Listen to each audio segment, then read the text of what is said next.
So, now when you were a young man, if you wanted to sort of experience world building, you'd play Dungeons and Dragons or read a comic book. Today, it seems that when kids want to, younger readers want to experience world building, they go to video games. Do you see video games as a threat to fantasy writers like yourself who are presenting whole worlds in like books like The World of Ice and Fire for people to investigate? Are video games something that you think are eating away at writing or challenging what you do? Video games. Video games are addictive. I don't play many video games, and it's not because I don't like them. It's because when I did play a few, I liked them too much. I would lose months to video. Somebody would give me a video game, and I'd start playing it, and then I'd be killed, and I'd have to play it again, and then I'd have to play it again. Next thing I know, it's like 7 in the morning. I've been up all night. I'm blurry-eyed, and I'm still playing this damn one more time, one more reboot here, to play the video game. So I finally said, no, I better stop doing that. But I do see kids who have the same reaction, who really get into video games. That being said, I think ultimately video games are going to become a new art form. I don't think they're there yet. They're fun. They're not art, but they could be art. We had last year, we had the premiere of season 4 of Game of Thrones right here in New York.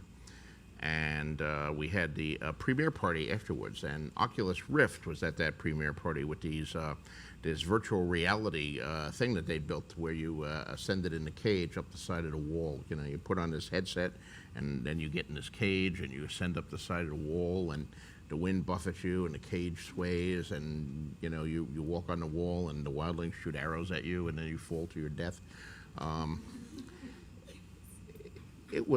It's only like, I don't know, 30 seconds long or whatever, however long it was, but it was so realistic and so immersive that it was incredible. And, ultimately you wed that technology with video games, and you can have an adventure, an experience that you will live.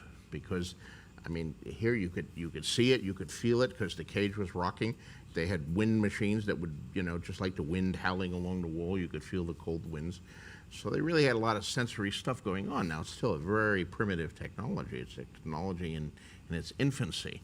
But when you take the plots and the world building of video games and you couple it with that, ultimately you will get an entertainment medium, not unlike many science fiction writers predicted a long time ago, where you'll put yourself in a sensory deprivation tank or something like that, and you're actually living some adventure where you're not just reading an author's event, but you're choosing, you're making your own decisions, you're going wherever it is, you're in a different world.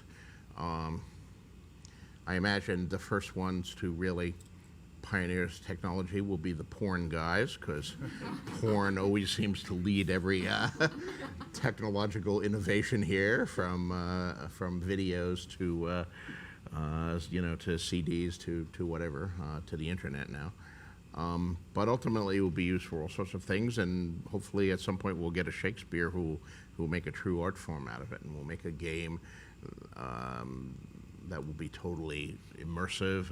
You won't even call it a game anymore. It'll be, I don't know what you'll call it, but will that affect what I do? Will that affect books or television or films? Hard to say. I don't know. Books are still around. Their death has been predicted numerous times. Films were going to kill books. They didn't. Television was going to kill books. It hasn't. The internet was going to kill books. No, that hasn't worked out either. Books are hanging in there. But art forms do die. There's not a whole lot of vaudeville to see here in New York at the moment.